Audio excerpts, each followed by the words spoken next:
Oui, alors bonjour et bienvenue à cette deuxième leçon en ligne de la session où nous allons donc essayer de se préparer pour la dictée numéro 4 qui aura lieu ce vendredi. Alors je vous demanderai encore une fois de prendre votre roman, La traduction est une histoire d'amour. Et aujourd'hui nous allons traiter surtout du chapitre 15, hein? Chapitre 15 que je vous demande de prendre ici à la page 75, chapitre intitulé Le cœur d'Annébert. Donc, je vais traiter surtout du chapitre 15. Vous devrez toutefois lire le chapitre 16, évidemment, et les articles de l'actualité afin de vous préparer de façon optimale à la dictée. Alors, je commence dans une seconde. Alors, chapitre 15, Le cœur d'Annébert. Alors, je vous demanderai de prendre tout d'abord le tout début, hein, à la page 75, premier paragraphe. Donc, on va en profiter pour revoir un peu les temps de verbe et quelques mots de vocabulaire. Alors, je cite, « Au matin, les chats m'éveillèrent trop tôt. Après leur avoir servi leur petit déjeuner avec des gestes de somnambule, je me recouchai. 5 minutes plus tard, il fallut que je me relève pour les laisser sortir. Ensuite, je me remis au lit et je dormis comme une bûche jusque vers midi, quand un bruit me réveilla. » Alors vous voyez qu'encore une fois, hein, les événements racontés au passé dans un texte littéraire sont au passé simple. Donc, premièrement, vous avez les chats m'éveillèrent, passé simple, troisième personne du verbe éveiller, troisième personne du pluriel. Après leur avoir servi, alors je vous fais remarquer, encore une fois, on en avait parlé un peu avant Noël, hein, ensemble. Donc, lorsque vous avez la préposition après, hein, le temps qui doit suivre donc dans un récit au passé, c'est ce qu'on appelle l'infinitif passé, c'est-à-dire hein, le verbe avoir ou être à l'infinitif suivi du participe passé. Donc ici, c'est l'infinitif passé du verbe servir. Donc après avoir servi quoi? Un petit déjeuner. À qui? À l'heure, hein, l'heure qui est le pronom dont l'antécédent est les chats. Donc après avoir servi le petit déjeuner aux chats. Avec des gestes de somnambule, donc on va voir hein, que somnambule, en fait, qu'est-ce que c'est? Et je vous fais remarquer l'orthographe assez particulière. Attention à la dictée, hein? Somnambule avec un M et un N hein, qui suit. Donc, qu'est-ce qu'un somnambule? C'est une personne hein, qui peut agir durant son sommeil. Hein. Ce sont souvent des gens qui vont même marcher hein, pendant leur sommeil sans s'en rendre compte. Donc, je reprends, hein, infinitif passé, après leur avoir servi le petit déjeuner avec des gestes de somnambule, je me recouchai, hein, donc action qui se succède dans le temps au passé, encore une fois, le passé simple du verbe coucher, recoucher en fait, qui veut dire se coucher à nouveau, et ici, première personne du singulier, je me recouchai, en fait, c'est le verbe se recoucher, un verbe pronominal.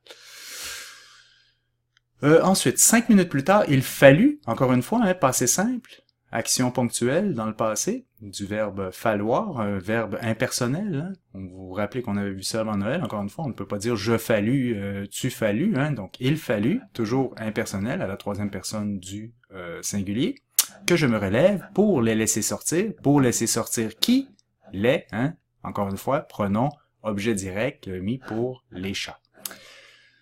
Ensuite, je me remis, hein, le verbe se remettre, encore une fois au passé simple, je me remis, attention le S qui s'accorde avec le je, hein, première personne du singulier au passé simple, je me remis au lit et dormi, encore une fois, hein, vous voyez qu'on ne répète pas d'une question stylistique le je me remis au lit et je dormis, mais le je est omis d'un point de vue d'amélioration du style, et encore une fois, je dormi, M-I-S, faites attention à ça. Je dormis comme une bûche. Alors, qu'est-ce que c'est une bûche? Une bûche, en fait, hein, c'est une grosse pièce de bois de chauffage, un morceau d'un tronc d'arbre, si vous voulez, qu'on utilise pour chauffer. Mais évidemment, c'est employé ici dans une expression idiomatique qui est un québécisme. Hein? Si vous dites ça en France, vous risquez de ne pas être compris ou comprise. Mais en fait, dormir comme une bûche, qu'est-ce que ça veut dire? Hein? Ça veut dire dormir d'un sommeil profond et paisible. Ça veut dire dormir très profondément. Alors, je dormis comme une bûche, c'est toujours Marine hein, qui parle, jusque vers midi, quand un bruit me réveilla. Donc, quand, hein, c'est soudain, la soudaineté, lorsque, quand, tout à coup, ça commande absolument soit le passé composé ou le passé simple et non pas l'imparfait. Donc ici, vous avez le passé simple qui est conséquent avec les temps de verbe qui précèdent, parce que le roman est raconté sous la plupart du temps au passé simple dans ce cas-ci. Donc, un bruit me réveilla, un bruit réveilla qui? Moi, encore une fois. Voilà, donc c'était petite révision des temps de verbe pour commencer avec quelques mots de vocabulaire. Je vais continuer un petit peu plus bas. Vous avez évidemment une référence à John Irving, que vous connaissez peut-être. C'est l'auteur d'un roman célèbre, probablement le roman le plus célèbre de John Irving, c'est Le Monde selon Garp. Je pense que c'est en anglais, c'est The World According to Garp ou quelque chose comme ça. En fait, ici, l'auteur fait référence à Une veuve de papier. Donc, Une veuve de papier, qui est un roman qui a été porté à l'écran, un roman de John Irving. Une veuve de papier qui a été porté à l'écran, et le film dont on a tiré, qui est inspiré de ce roman Une veuve de papier, s'appelle en français Ligne de vie. Ça vous dit quelque chose? En anglais, je crois que c'est The Door in the Floor. Ça avait connu un certain succès. C'est avec, entre autres, Jeff Bridges et Kim Basinger comme acteurs principaux. Donc, si ça vous tente de faire une autre critique de film, vous pourrez aller voir ça, The Door in the Floor, Ligne de vie, qui est donc l'adaptation cinématographique de Une veuve de papier, dont il est référence ici, dont l'auteur fait référence. Donc à la page 75. Donc voilà pour le petit supplément culturel relié à John Irving. Donc à peu près au milieu de la page, milieu de la page 75 toujours, dans cette phrase, penché au-dessus de l'évier, il équeutait un casseau de fraises du jardin. Un petit peu plus loin, il s'était abstenu d'ouvrir le robinet afin de me laisser dormir. Alors, penché au-dessus de l'évier, virgule, qu'est-ce que c'est? Ah, vous vous rappelez le bon temps avant Noël, Une mise en apposition. Alors, mise en apposition, n'est-ce pas? Donc, penché au-dessus de l'évier, mise en apposition. Donc, ça qualifie en fait le il. Il, c'est Monsieur Waterman, Donc, Monsieur Waterman penché et. Si ça avait été un elle, ici au féminin, on aurait penché participe passé, qui s'accorde à ce moment-là avec le sujet. Donc, Monsieur Waterman, penché au-dessus de l'évier, équeutait un casseau de fraises. Alors, attention à l'orthographe de ça pour la dictée. Équeuter, Q-U-E-U, T-A-I-T, oui, U-E-U, c'est vraiment ça, U-E-U. Donc, il équeutait un casseau de fraises. Et qu'est-ce que ça veut dire? Équeuter, tout simplement, ça veut dire débarrasser un fruit de sa queue. Donc, voilà, ça peut être une cerise, une fraise, peu importe. Donc, il équeutait. Et vous voyez ici, c'est l'imparfait. Donc, ça veut dire que l'action d'équeuter s'étend dans le temps. C'est pas une action ponctuelle. Ça prend plusieurs secondes, plusieurs minutes pour équeuter beaucoup de fraises. Donc, c'est pour ça que on emploie l'imparfait et non pas le passé simple ou le passé composé. Il équeutait un casseau de fraises. Et qu'est-ce que c'est un casseau? Un casseau, faites attention à l'orthographe, encore une fois pour la dictée, S-S-E-A-U. Un casseau, si c'était plusieurs casseaux, C-A-S-S-E-A-U-X, au pluriel.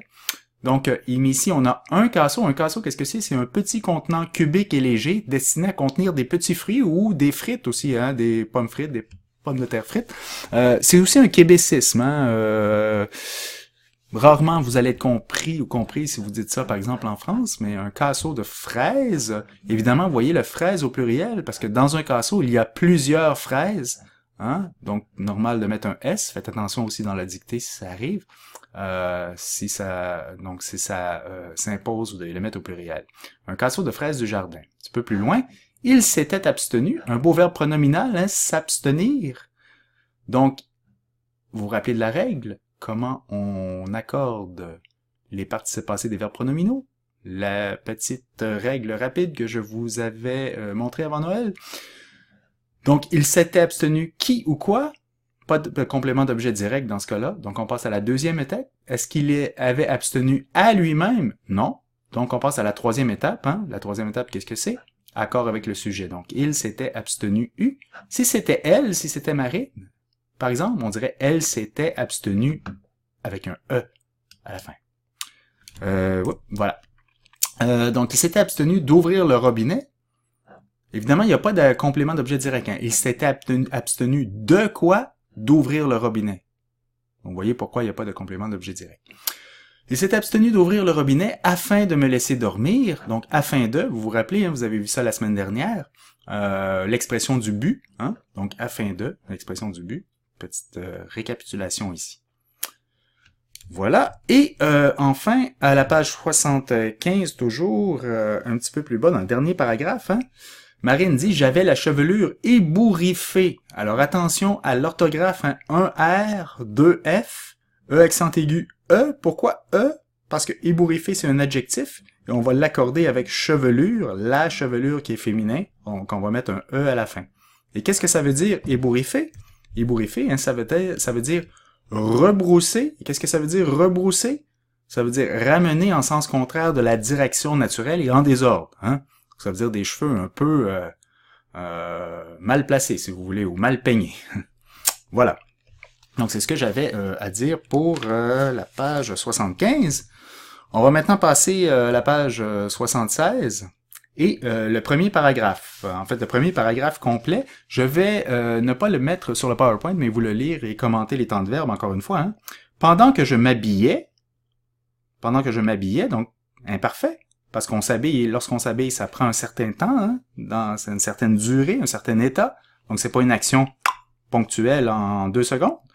C'est pour ça qu'on emploie ici l'imparfait. Donc, pendant que je m'habillais, je constatais. Alors, pendant que je m'habillais qui prend un certain temps, tout à coup, hein, je constatais, passé simple, avec soulagement que les images obsédantes, vous vous rappelez le obsédante, qu'est-ce que c'est, hein? C'est le participe présent employé comme adjectif du verbe obséder, et comme image et féminin pluriel, on va mettre obsédante S.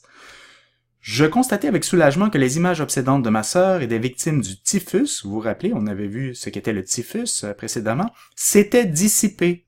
Alors, se dissiper, encore une fois, verbe pronominal. Quelle est la règle simplifiée que je vous avais indiquée avant Noël? Donc, les images obsédantes s'étaient dissipées. Qui ou quoi? Est-ce qu'il y a un complément d'objet direct? Non. Est-ce qu'il y a un complément d'objet indirect? Non plus. Donc, accord des participes passés des verbes pronominaux lorsqu'il n'y a pas de complément d'objet direct, pas de complément d'objet direct. Troisième étape, on accorde avec le sujet et image étant féminin pluriel, on va mettre dissiper et ES. Mais une autre image avait pris place dans ma tête, avait pris, hein, plus que parfait, hein, pour montrer encore une fois que cette image avait pris place avant ce qui est raconté dans la phrase précédente qui est déjà au passé. Celle de la fille aux poignets bandés. Alors, bandé ici, hein, ça veut dire les poignets qui, donc, sont recouverts de bandage. Et le verbe, l'adjectif ici, bandé et S, parce que poignet est masculin pluriel, donc bandé S masculin pluriel. Ça veut dire les poignets recouverts de bandage, ou de pansement, si vous voulez. Et enfin, plusieurs questions me tourmentaient. Encore une fois, l'imparfait, hein, parce que lorsqu'on est tourmenté par des questions, c'est pas ponctuel, ça s'étire dans le temps. Donc, y compris le rôle que la vieille aux allures de sorcière, vous vous rappelez de la sorcière, le chapitre précédent, hein, pouvait jouer dans la vie de cette adolescente. Voilà, donc, petite révision des temps encore une fois. Un petit peu plus loin, mais à peu près au milieu de la page, hein, je vous fais grâce de la première partie de la phrase pour arriver au milieu, à peu près au milieu de la page. Hein.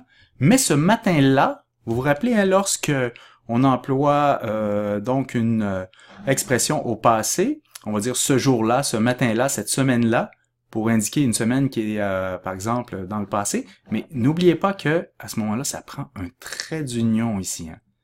Et ce matin-là, ça prend aussi un accent grave sur le A. Faites attention à ça pour la dictée.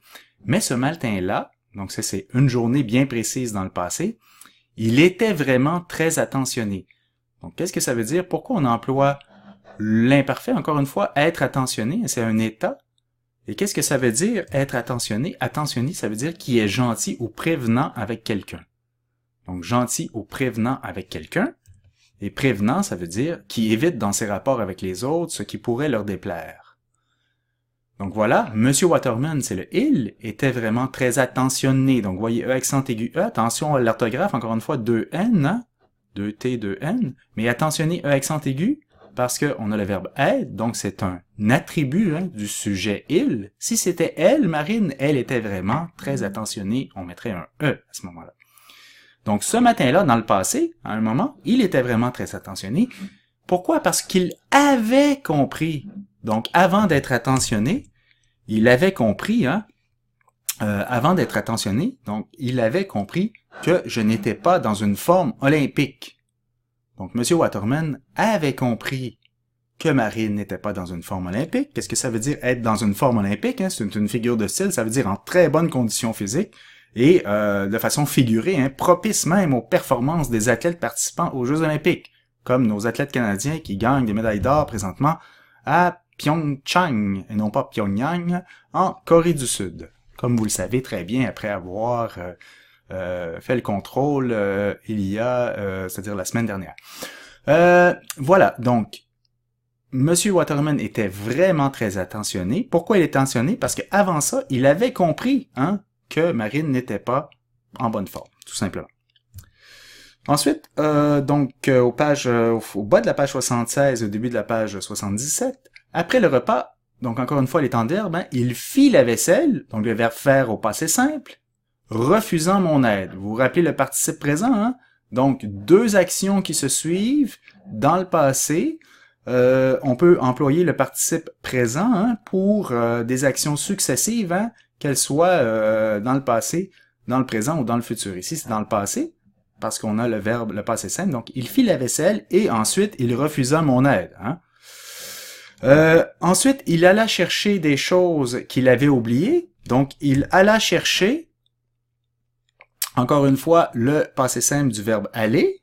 Donc, il alla chercher des choses qu'il avait oubliées dans le coyote. Alors, c'est intéressant parce qu'évidemment, il avait oublié, c'est-à-dire qu'il avait oublié les choses avant d'aller les chercher.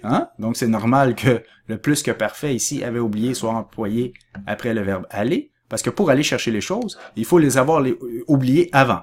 Donc, il avait oublié quoi? Quel est le complément d'objet direct? Le que, pronom relatif ici, dont l'antécédent est chose au féminin pluriel. Donc, c'est pour ça qu'on va mettre il avait oublié quoi? Et ES. Participe passé. Un verbe employé avec l'auxiliaire avoir s'accorde en genre et en nombre avec le complément d'objet direct. Si le complément d'objet direct est placé avant le verbe, et quel est le complément d'objet direct? Le que, ici, dont l'élision fait QU apostrophe, et dont l'antécédent est chose féminin pluriel. Le coyote, je vous rappelle que c'est la voiture, le 4x4 de M. Waterman. Et un petit peu plus loin, toujours fin de la page 76, assise dans l'herbe au fond du terrain, virgule, qu'est-ce que c'est ça encore une fois? Oui, une mise en apposition, encore une fois. Vous vous rappelez de notre cri? Wouhou! Oui, mise en apposition. Alors, assise dans l'herbe au fond du terrain, virgule, je le vis ramener les journaux. Donc, pourquoi assise? Parce que assis, A-S-S-I-S, c'est le participe passé du verbe asseoir, A-S-S-O-I-R. Et ici, le « je » représente Marine, qui est une femme, donc assise. On va mettre on va faire l'accord avec le sujet de la principale. Si c'était M. Waterman qui était assis, on dirait assis, A-S-S-I-S. Donc, assise au fond de l'herbe, je le vis, encore une fois, action ponctuelle dans le passé, le passé simple, je vis, c'est le verbe voir au passé simple à la première personne du singulier, et non pas le verbe vivre. Le verbe vivre, à ce moment-là, ce serait le présent. Je vis, tu vis, il vit, nous vivons, vous vivez, ils vivent. Mais ici, c'est je vis, donc le participe, c'est-à-dire le passé simple du verbe voir. Donc, je vis qui? Monsieur Waterman, ramener les journaux. Voilà. Ensuite, page 77, à peu près au milieu de la page, avant les deux premiers vers du poème, Marine dit « J'eus le souffle coupé ». J'eus le souffle coupé en lisant les premiers vers. Encore une fois, j'eus, passé simple du verbe avoir. J'eus, tu eus, nous eûmes, vous eûtes, ils eurent. Vous vous rappelez de ça? Donc, j'eus le souffle coupé. Et qu'est-ce que ça veut dire, avoir le souffle coupé? Ça veut dire être vivement étonné. Donc, ça veut dire qu'elle était vraiment, vraiment étonnée.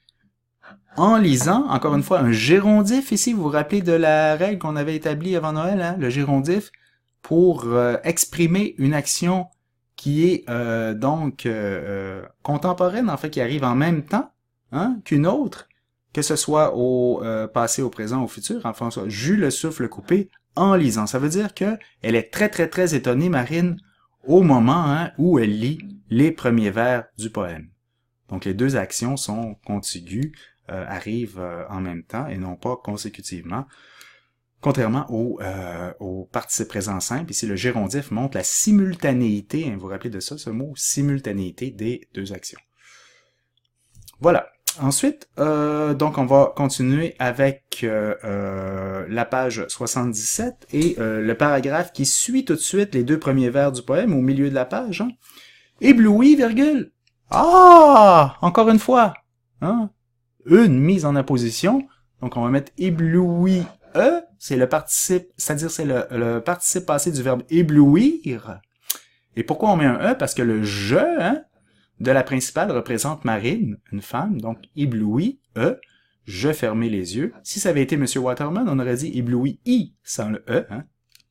Mais ici, comme c'est Marine qui est la narratrice, qui représente le je, on va mettre le ébloui Et qu'est-ce que ça veut dire? Éblouir, dans ce sens-là, c'est un sens figuré.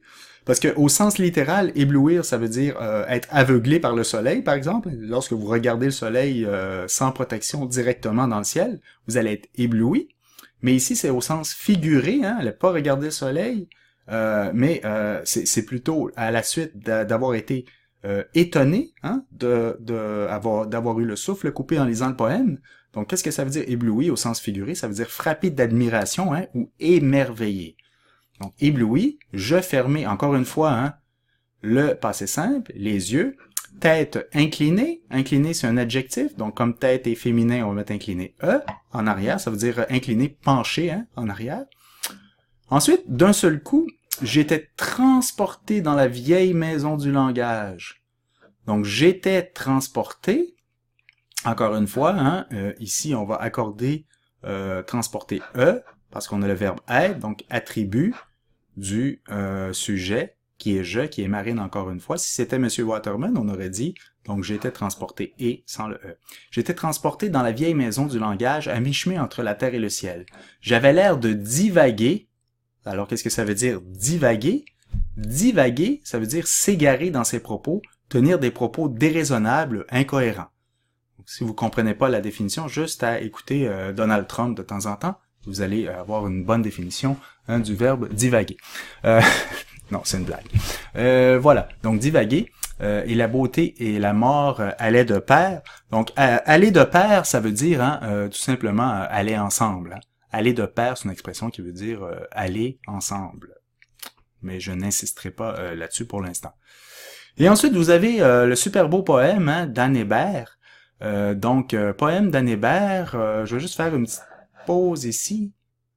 Donc, simplement pour vous rappeler que Anne Hébert est une des grandes écrivaines québécoises qui a vécu de 1916 à 2000 et qui a écrit plusieurs romans, nouvelles et poèmes. Donc, si ça vous intéresse, vous pourrez aller creuser ça. Donc, c'est une très grande nouvelliste et poète québécoise qui est décédée déjà il y a près de 20 ans, quoi. Voilà. Donc, je vais revenir où on était rendu, donc, à ce beau poème d'Anne Hébert, qui va comme suit. « J'ai mon cœur au poing, comme un faucon aveugle. D'où vient donc que cet oiseau frémit et tourne vers le matin ses prunelles crevées? » Quel beau texte qui, évidemment, évoque plein d'images. Et peut-être qu'on peut revenir sur quelques points qui pourraient revenir dans la dictée. Point. J'ai mon cœur au point comme un faucon aveugle. Donc, vous avez remarqué l'orthographe particulière du mot point, P-O-I-N-G, et non pas point P-O-I-N-T. Donc, le point, qu'est-ce que c'est? En français, c'est tout simplement la main qui est fermée. En anglais, vous diriez to make a fist, faire un point. Alors, attention, on ne prononce pas le G, c'est pas poigne, c'est vraiment point. Mais lorsqu'on parle de la main fermée, l'orthographe est P-O-I-N-G. Évidemment, c'est c'est une image, hein, c'est pas que le poète prend son cœur, l'arrache de sa poitrine et le met sur son poing, hein, mais c'est au sens figuré.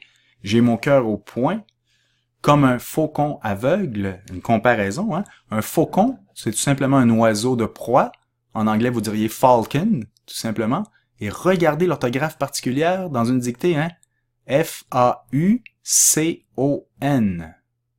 Donc, faucon. On ne prononce pas le N à la fin. J'ai mon cœur au point comme un faucon aveugle, hein, like a blind falcon, littéralement. D'où vient donc que cet oiseau frémit? Donc, frémit, c'est le verbe frémir, hein? Qui veut dire trembler, être agité d'un frisson. Et un frisson, c'est pas au sens frisson de ce qui peut apparaître sur votre peau quand il fait froid, hein? C'est au sens figuré. Donc, un frisson, c'est un mouvement de saisissement qui accompagne une émotion intense, hein, ou une impression. Donc, d'où vient-on que cet oiseau frémit? Donc, d'où vient-on que cet oiseau tremble? D'où vient-on que cet oiseau est agité d'un mouvement qui accompagne une émotion, impression? D'où vient ce mouvement? C'est une question, hein, que la poète se pose. Et qu'est-ce qui fait que le faucon tourne vers le matin?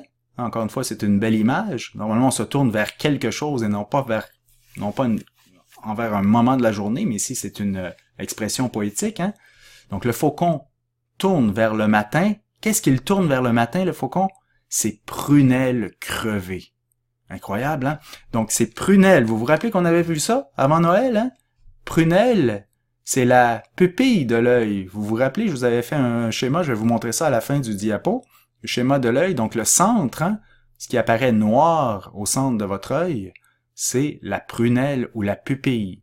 Et vous vous rappelez, on en avait parlé, il y a une expression en français, hein, qui veut dire, qui s'inscrit comme suit, en fait, tenir à quelqu'un ou à quelque chose comme à la prunelle de ses yeux. Donc, autrement dit, vous pourriez dire, je tiens à mon petit frère comme à la prunelle de mes yeux.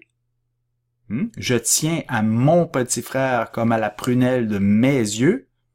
Ça veut dire, hein, tenir beaucoup à quelqu'un ou à quelque chose. Donc, évidemment, figure de style en français qui est assez révélatrice. Et prunelle crevée, hein, ça veut dire crever, ça veut dire percer. Et pourquoi on met crever ES, encore une fois? Parce que c'est le participe passé du verbe crever, VE accent aigu, qui est employé sans auxiliaire. Donc, l'accord des participes passés employé comme adjectif sans auxiliaire s'accorde donc avec le nom auquel il se rapporte. Et prunelle, hein, c'est féminin pluriel, et c'est pour ça qu'on met crevé ES. Si on avait les yeux crevés, ça sera crevé et S sans le E, évidemment, parce que yeux est masculin pluriel. Voilà. Donc, je voulais vous montrer à la toute fin juste un rappel, hein, de ce schéma de l'œil. Donc, je vais vous montrer ça ici. Vous vous rappelez, hein, de ce schéma de l'œil? Donc, évidemment, la pupille, hein, qui est la partie noire au centre, qui est équivalent à la prunelle. Et la partie colorée, vous vous rappelez, c'est l'iris. On avait vu ça avant Noël.